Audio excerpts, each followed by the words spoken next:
Assalamualaikum warahmatullahi wabarakatuh. Salam sejahtera untuk kita semua. Selamat datang di podcast Studi Kelayakan Bisnis bersama saya Hira Uresti Langanapsari.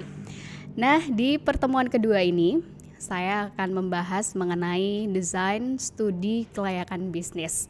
Ada 3 hal yang akan saya bahas di pertemuan kali ini. Yang pertama, identifikasi kesempatan usaha. Kemudian aspek studi kelayakan beserta alat dan kerangka analisanya. Dan yang terakhir ada sumber data dan kriteria penilaiannya seperti apa. Oke, sebelum kita masuk ke topik yang pertama, kita harus tahu dulu bagaimana tahapan-tahapan dari studi kelayakan bisnis ini. Jadi ada 5 tahapan. Yang pertama itu adalah identifikasi. Nah, ini yang nanti akan kita ulas lebih lanjut seperti apa itu. Kemudian yang kedua ada perumusan, kemudian dilanjutkan dengan penilaian, pemilihan, dan implementasi.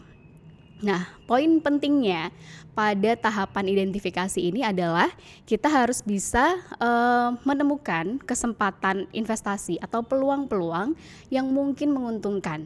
Jadi kita harus cari dulu nih, apa aja kesempatan-kesempatan yang kira-kira menguntungkan nih untuk dijadikan sebuah proyek bisnis. Nah, ketika kita udah menemukan apa itu kesempatan investasinya atau apa itu peluangnya, baru kita lanjutkan untuk merumuskan atau menerjemahkan kesempatan atau peluang investasi itu menjadi sebuah rencana yang konkret. Kita rumuskan satu persatu bagaimana rincian-rincian dari kesempatan investasi atau peluang investasi yang sudah kita temukan di tahap identifikasi. Nah, kemudian kita nilai. Nah, bagaimana penilaiannya? Di situ kita harus bisa menganalisa dan menilai keseluruhan aspek-aspek. Ada banyak sekali aspek, mulai dari aspek pasar, aspek teknis, hingga aspek hukum dan aspek lingkungan. Nah, itu ada di tahap penilaian. Kita harus bisa menilai aspek-aspek tersebut bagaimana. Setelah itu sudah ketemu bagaimana penilaiannya. Nah, yang paling sulit di sini pemilihan. Nah, di pemilihan ini kita harus bisa memilih apakah aspek-aspek itu tersebut, apakah proyek bisnis ini lebih menguntungkan atau tidak. Nah, tentunya ketika memilih kita harus mengingat semua keterbatasan dan tujuannya. Kita kembalikan kepada tujuan awal dari proyek bisnis itu seperti apa, kemudian dibandingkan dengan hasil dari penilaian dari semua aspek-aspek yang ada di dalam studi kelayakan bisnis. Setelah itu baru kita mengimplementasikan. Nah, ketika mengimplementasikan ini, kita tidak boleh mengimplementasikan proyek bisnisnya di luar dari anggaran. Jadi benar-benar harus sesuai dengan anggarannya. Jangan sampai ketika sudah dianggarkan dengan budget sekian, kemudian kita menggunakan anggaran yang lebih banyak. Untuk itu, agar kita bisa mengimplementasikan sesuai dengan anggaran, balik lagi kita harus benar-benar bisa melakukan penilaian di aspek keuangan dengan baik. Nah, jadi semua tahapan ini, kelima tahapan ini itu sangat penting. Mulai dari identifikasi sampai implementasi. Nah, ketika ada satu tahapan yang tidak berjalan dengan baik, tentunya itu akan mempengaruhi bagaimana tahapan-tahapan berikutnya, dan itu akan berdampak buruk. Jangan sampai kita udah ada di tahap implementasi baru menyadari bahwa oh, ternyata anggarannya nggak sesuai. Nah, itu makanya kita harus hati-hati dalam melaksanakan masing-masing tahapannya. Nah, tahapan-tahapan ini kita akan pelajari sampai akhir mata kuliah studi kelayakan bisnis. Nah, untuk di pertemuan ini kita fokus di yang paling depan, tahap pertama, yaitu identifikasi. Bagaimana caranya kita bisa menemukan kesempatan atau peluang-peluang investasi atau peluang-peluang proyek bisnis yang mungkin menguntungkan. Paling enggak masih mungkin dulu. Nah, setelah kita udah bisa menemukan apa aja itu, baru nanti kita belajar ke hal-hal tahapan-tahapan yang lain sampai tahapan implementasi. Oke, kita masuk langsung ke tahapan yang pertama, yaitu adalah identifikasi.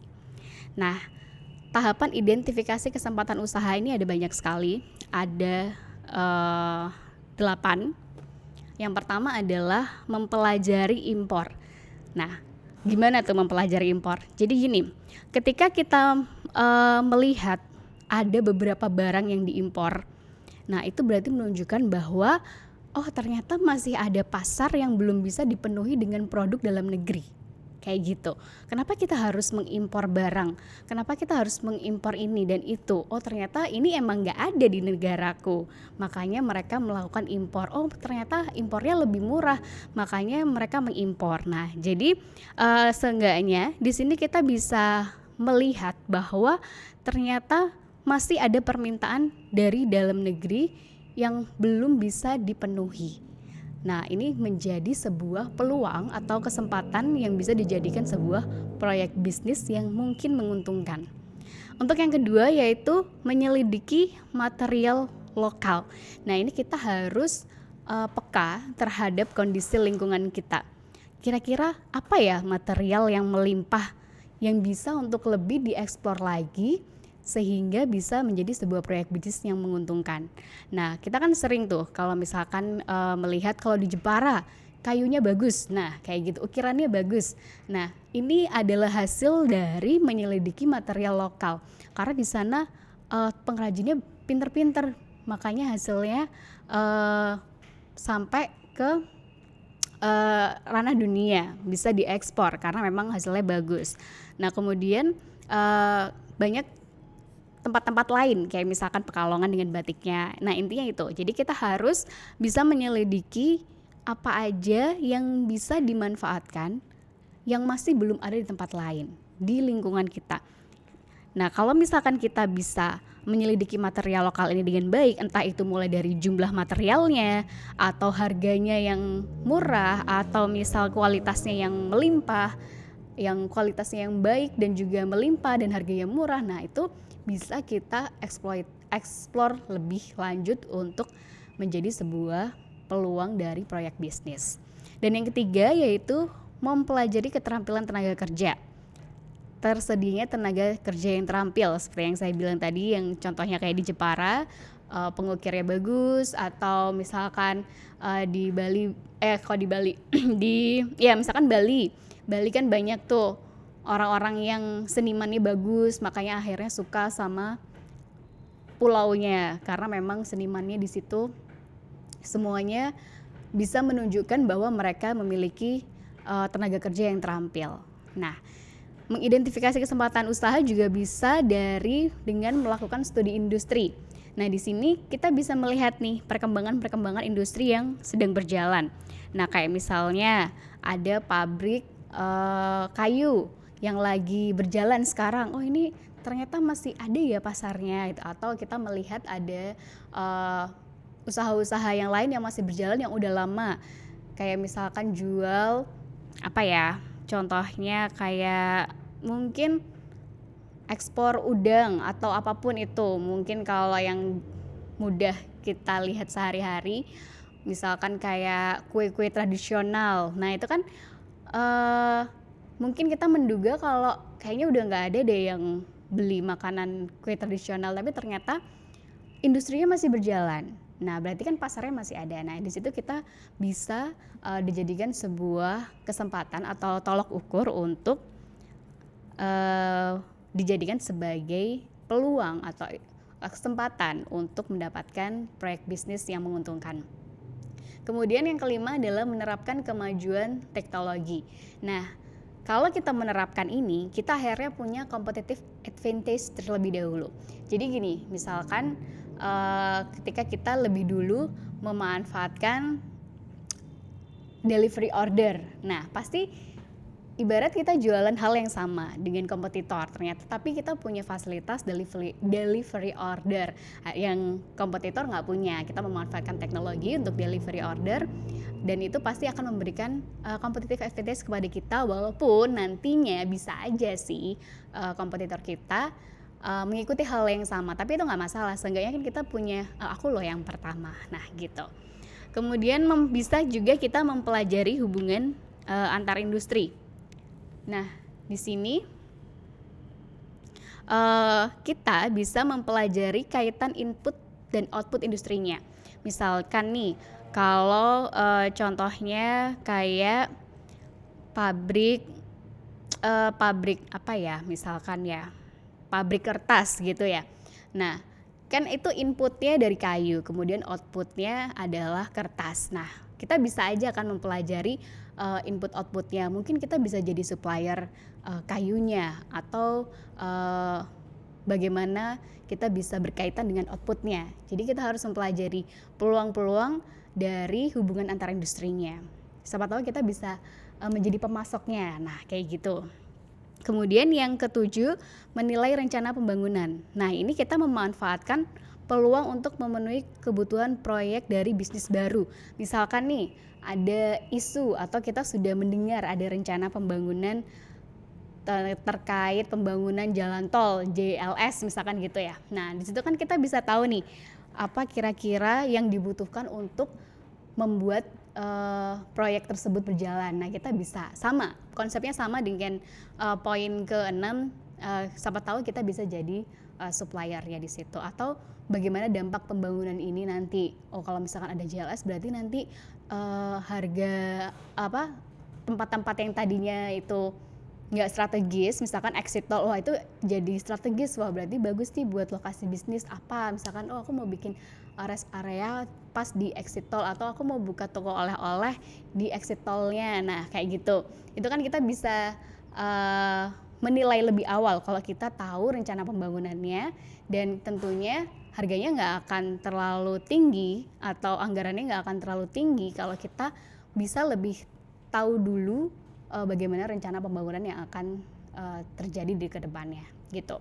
Kemudian yang terakhir, kita bisa melakukan pengamatan di tempat lain. Nah, misalkan kita pas lagi jalan-jalan ke kota lain atau ke negara lain, kita bisa melihat apa yang nggak ada di daerahku atau apa yang nggak ada di negaraku. Nah, kita kan bisa ngelihat tuh, oh ternyata bisnis ini seru juga ya, oh ternyata ini keren juga ya, kayak misalkan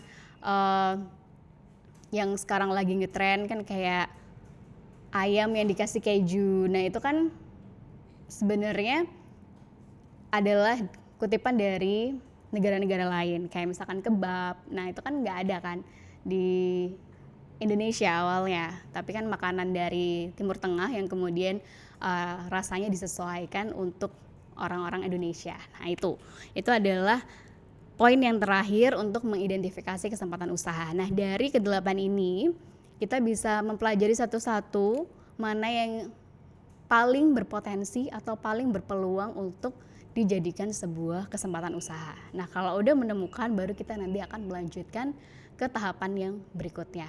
Dan tentunya ini tidak mudah, kita harus benar-benar melakukan riset, kita harus benar-benar memantau, kita bisa mungkin survei langsung, atau kita bisa tanya bagaimana profil bisnis yang udah berjalan, melihat bagaimana mereka melakukan studinya, sehingga kita bisa benar-benar menyimpulkan apa kesempatan usaha yang cocok untuk proyek bisnis saya, begitu.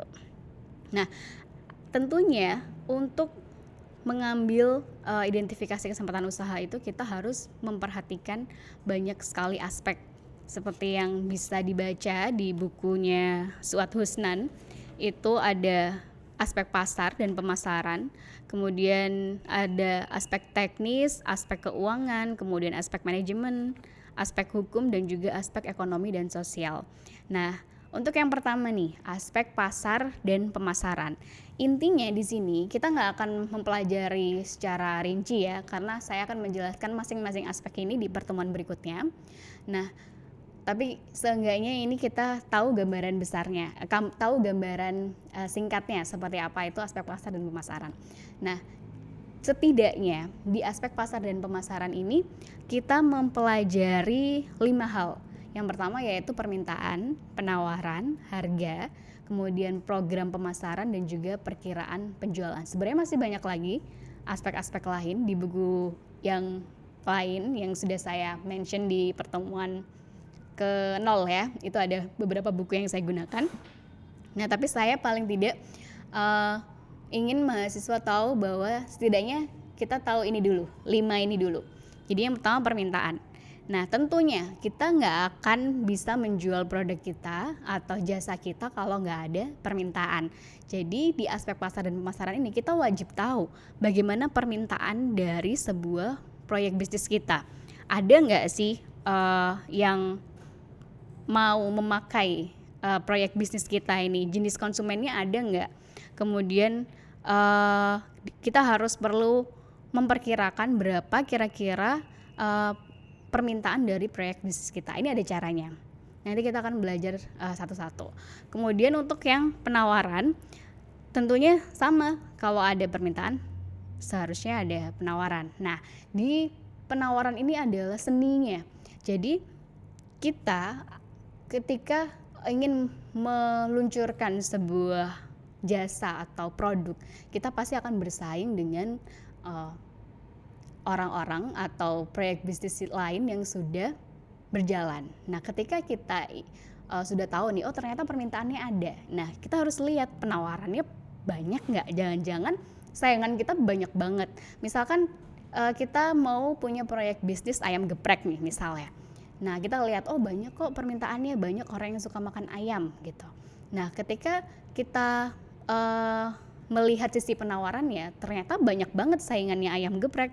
Ada ayam gepuk, kemudian ada ayam keju atau ayam-ayam yang lain ya. Kita harus bisa bersaing, kita harus bisa melihat bagaimana faktor-faktor yang mempengaruhi penawaran ini. Apakah kita bisa menyaingi ayam-ayam yang lain?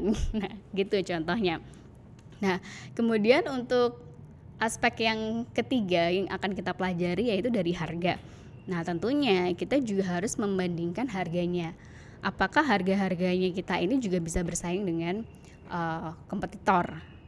Gimana perbandingannya? Kalau misalkan kita menjual sebuah barang, nah barang apa gitu ya, misalkan aksesoris atau baju, nah itu bisa nggak ini bersaing dengan harga-harga yang ada di impor? Nah kayak gitu, biasanya masalahnya itu kan gitu, produk impor lebih murah. Nah kira-kira kita bisa nggak bersaing di masalah harga? Mungkin kita harganya lebih mahal, tapi apa yang kita unggulkan? Nah gitu, kita harus tahu bagaimana kondisi dari kompetitor kita. Kemudian itu akan ada kaitannya dengan program pemasaran. Jadi kalau misalkan kita udah tahu nih, oh ternyata permintaannya segini, nggak terlalu banyak, atau permintaannya banyak tapi penawarannya juga banyak. Nah, kita bisa memainkan harga.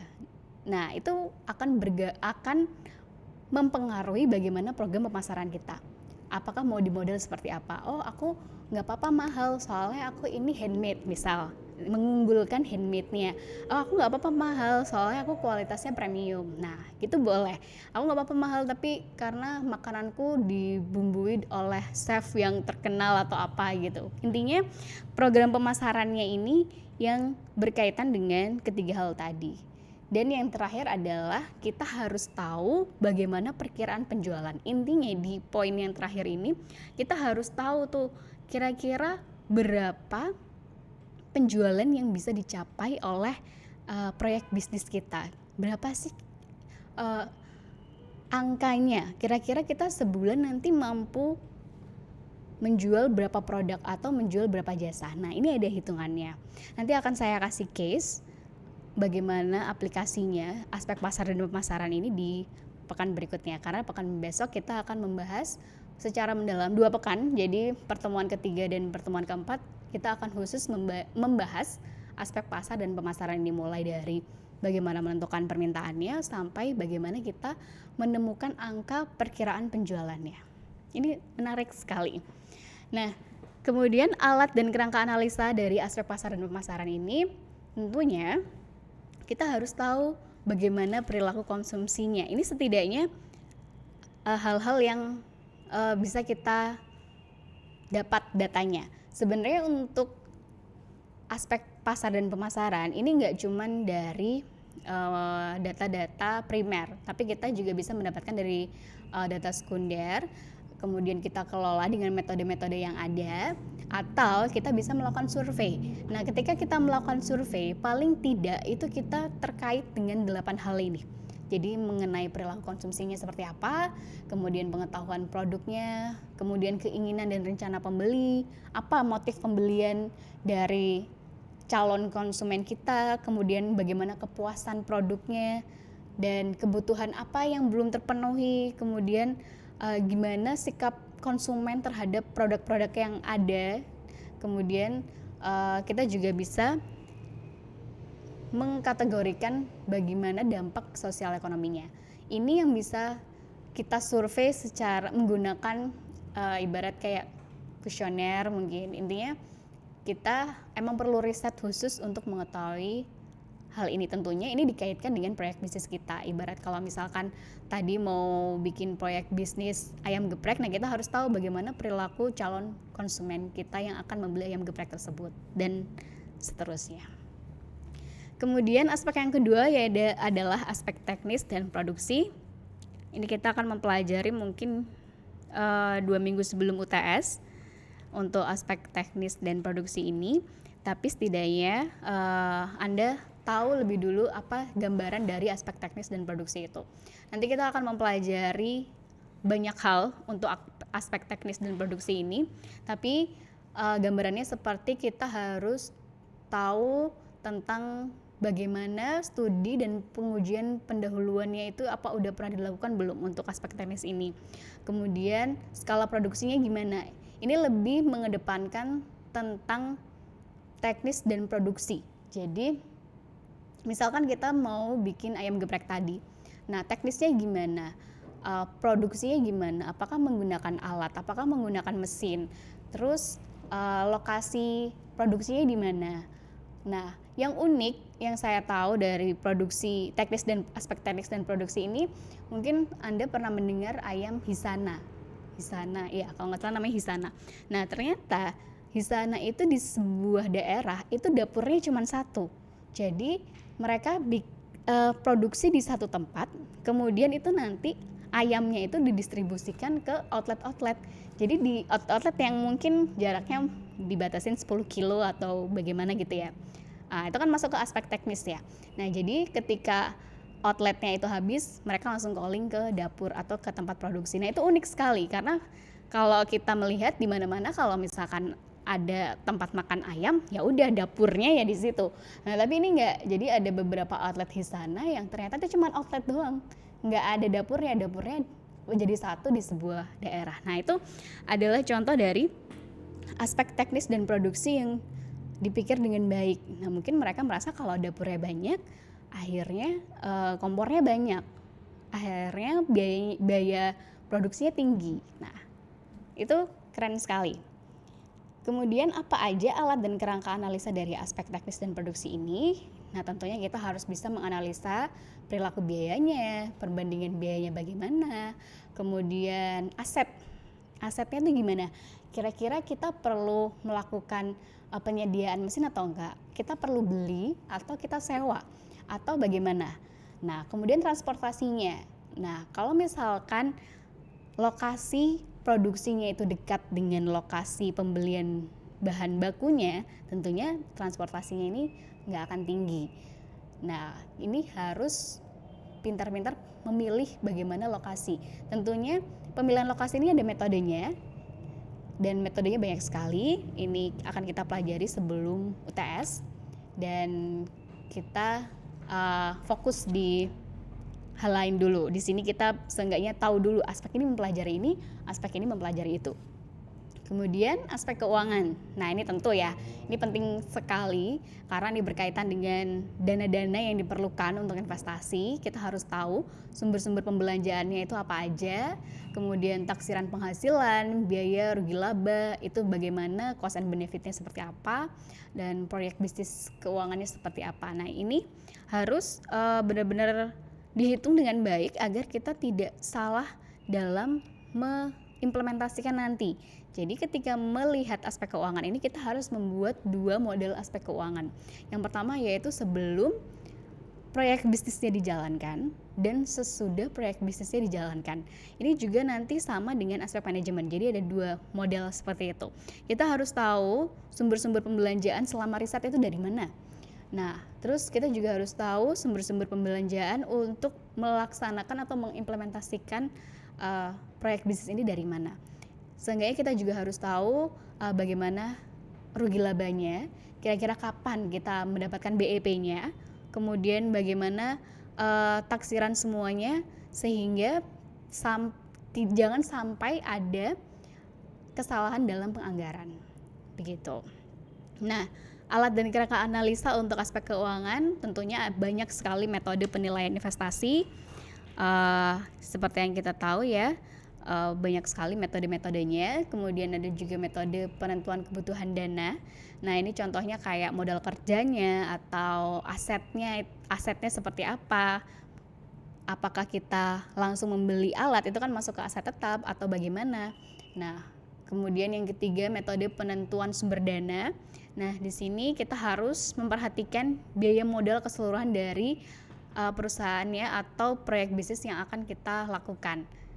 Ini akan banyak sekali pertimbangan-pertimbangan, mulai dari pertimbangan likuiditas dari sebuah proyek bisnis tersebut sampai pertimbangan yang lain.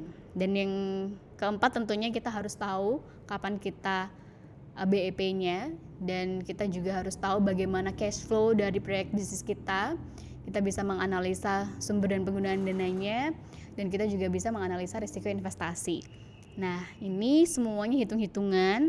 Nanti untuk aspek keuangan ini kita pelajari setelah UTS, dan itu saya sudah kalau nggak salah ini ada 2-3 pertemuan yang akan membahas aspek keuangan aja gitu. Dan kita lanjut ke aspek manajemen. Seperti yang saya bilang tadi, jadi aspek manajemen ini dibagi menjadi 2. Manajemen dalam masa pembangunan proyek bisnisnya, sama manajemen ketika implementasinya atau operasinya. Jadi yang di sini ketika masa pembangunan proyeknya itu yang dilihat lebih ke arah bagaimana proyek bisnisnya ini berjalan sebelum diimplementasikan, kayak studi kelayakannya bagaimana. Nah, kita bisa nggak menyelesaikan proyek bisnisnya tersebut sesuai dengan schedule, atau kita bisa nggak melakukan studi masing-masing aspek. Nah, kalau kita lihat aspeknya kan banyak ya, ada aspek pemasaran, aspek teknis, aspek keuangan, ada juga aspek hukum. Nah, di sini kalau memang kita tidak expert di aspek tersebut, kita boleh meminta bantuan. Jadi misal aku nggak ngerti tentang aspek teknis misalkan berencana untuk bikin kue patisserie gitu ya. Nah, itu kan ada tentang alat ovennya. Nah, dia nggak ngerti ini ovennya nih gimana ya cara menghitungnya, karena dia bukan seorang teknisi, boleh. Atau pabrik kertas atau pabrik pengkalengan. Nah, itu kan butuh seorang teknisi. Nah, kita boleh minta tolong atau berkolaborasi dengan para expertise yang lain agar kita bisa merumuskan bagaimana aspek manajemennya nanti, bagaimana kita mengelola ini. Nah, itu nanti akan ada di sebuah alat, itu masuk ke dalam alat dan kerangka analisa aspek manajemen. Jadi kita memang harus berkolaborasi bersama para pakar yang lain agar memudahkan kita untuk membuat sebuah perumusan atau perencanaan bisnis yang baik. Karena kita nggak tahu, misalkan di aspek hukum, kita nggak akan tahu bagaimana hukum itu berjalan, begitu kan. Nah, untuk di manajemen dalam operasi yang menjadi fokusnya mungkin lebih ke kayak bentuk organisasinya seperti apa, badan usahanya yang dipilih itu seperti apa, struktur organisasi, nah dan segala macamnya, jabatannya gimana, job desk-nya gimana, lebih ke operasional. Dan untuk alat dan kerangka analisa aspek manajemen tadi sedikit sudah saya singgung, jadi tentang analisa jabatan, kemudian analisa beban dan angkatan kerja, dan analisa struktur organisasi, lebih ke operasional ya. Dan yang terakhir, yang keberapa ya? Aspek hukum. Nah, ini yang saya bilang, aspek hukum yang memperhatikan kebentuk badan usaha, jaminan, kemudian akta, sertifikat, dan lain-lain. Nah, kita kan para akuntan mungkin tidak expert di bidang hukum. Nah, jadi kita boleh meminta bantuan seorang expertise di sini untuk berkolaborasi dengan proyek bisnis kita. Intinya jangan dipaksain, jangan merasa kalau aku tahu semuanya. Jadi kita harus berkolaborasi. Karena kalau kita misalkan tidak berkolaborasi, akhirnya akan muncul biaya-biaya lainnya, misalkan kita, atau waktunya lebih lama karena kita nggak tahu nih hukum itu seperti apa. Terus kita berusaha, aku bisa belajar kayak gitu, tapi kan itu butuh waktu ketika proses belajarnya. Nah, atau karena kita emang baru terjun, kita bisa aja kan nanti ternyata dimanipulasi atau ada salah jalan. Nah, itu intinya kita perlu untuk berkolaborasi dengan expertise yang lain. Dan aspek yang terakhir itu tentang ekonomi dan sosial. Jadi di sini lebih mengarah kepada bagaimana dampak atau pengaruh proyek bisnis itu terhadap peningkatan penghasilan negara atau terhadap devisa sebuah negara tersebut, bisa dihemat atau bisa menambah, bagaimana penambahan atau pemerataan kesempatan kerjanya, pengaruh proyek bisnis terhadap industri lain, atau pengaruh proyek bisnis terhadap aspek sosial. Jadi ini aspek yang sebenarnya penting nggak penting, justru mungkin sangat penting, cuman ini adalah aspek yang paling sulit untuk dinilai dengan angka, karena kalau mungkin dibilang misalkan pabrik tambang yang sering menjadi perdebatan ya, apakah proyek tambang ini sebenarnya memiliki aspek ekonomi dan sosial atau enggak. Karena kalau kita lihat ya terdapat penambahan dan pemerataan kesempatan kerja, tapi di sisi lain mungkin lingkungannya nggak dapat, atau mungkin banyak pekerjaan misalkan yang dulu awalnya nelayan tuh, kemudian karena lautnya sudah tercemar udah nggak bisa jadi nelayan. Nah kan itu sebuah pro dan kontra atau plus minus dari sebuah proyek bisnis. Tapi ketika menilai sebuah proyek bisnis dan kita sudah tahu apa tujuan dan juga tujuan dari proyek bisnis tersebut, tentunya kita punya reason yang kuat untuk tetap melakukan proyek bisnis tersebut atau menghentikan proyek bisnis tersebut. Dan untuk alat dan kerangka analisa dari aspek ekonomi dan sosial ini ada dua, yaitu kita bisa penyesuaian terhadap manfaat komersial. Nah, seperti yang saya bilang, kalau aspek ekonomi dan sosial ini agak sulit untuk dihitung, tapi kita bisa melakukan penyesuaian terhadap manfaat komersial. Kita bisa mengkuantikan sebuah pengaruh dari proyek bisnis kita. Ini ada caranya juga. Kemudian kita juga bisa menganalisa manfaat dan pengorbanan sosial yang berdampak pada proyek bisnis ini. Nah biasanya nih ya, kalau untuk perusahaan atau proyek bisnis yang nggak terlalu besar, biasanya aspek ini tidak terlalu diperhatikan. Jadi aspek-aspek yang dilihat untuk proyek bisnis yang kecil itu biasanya dari dari aspek pasar sampai hukum aja. Nah, aspek ekonomi dan sosial ini biasanya berlaku untuk proyek bisnis yang besar.